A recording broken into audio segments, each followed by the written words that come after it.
நம்ம இந்தியாவில் தான் ஜாதி மதத்தை வச்சு ஒரு இடத்துக்கு போகக்கூடாது, அவங்கள ஜாதி மதத்தை வச்சு டிஸ்கிரிமினேட் பண்ணுறது இந்த மாதிரிலாம் இருக்குன்னு பார்த்தோம்னா, உலகம் ஃபுல்லாகவே இந்த மாதிரி தான் நடந்துகிட்ருக்கு. சிங்கப்பூரில் இப்போ ஃபேர் ப்ரைஸ் அப்படின்னு சொல்லி ஒரு சூப்பர் மார்க்கெட் இருக்குது. அந்த சூப்பர் மார்க்கெட்டுக்கு ஒரு முஸ்லீம் கப்புள்ஸ் வந்து போகிறாங்க. ஜகாஃபர் ஃபராக் அப்படின்ற ஒரு அவங்க ஒய்ஃப் 2 பேருமே போகிறாங்க. கூட 2 குழந்தைய கூட்டிகிட்டு போகிறாங்க. அவங்க பர்ச்சேஸ் பண்ணி முடிச்சுட்டு அந்த கம்பெனியிலேருந்து முஸ்லீம் எல்லாத்துக்குமே வந்து காம்ப்ளிமெண்ட்ரி சர்வீஸாக ஃபுட்டு வந்து இந்த ஜூஸ் அந்த மாதிரி ப்ரொவைட் பண்ணுறாங்க. அதை வந்து அங்கே வேலை பார்க்குற ஒரு எம்ப்ளாயி வந்து இந்தியராக இருக்கனால உங்களுக்கு இது கிடையாது அப்படின்னு சொல்லி அவங்களுக்கு தர மறுத்துட்டாங்க.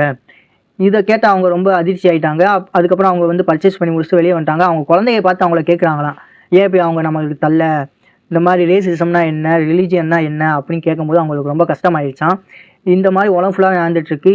அதுக்கப்புறம் அவங்க கம்பெனிலேருந்து அவங்க 2 பேர்த்துக்கிட்டையும் மன்னிப்பு கேட்டுட்டாங்க. அந்த எம்ப்ளாயிக்கு வந்து கவுன்சிலிங் கொடுத்துட்டாங்க.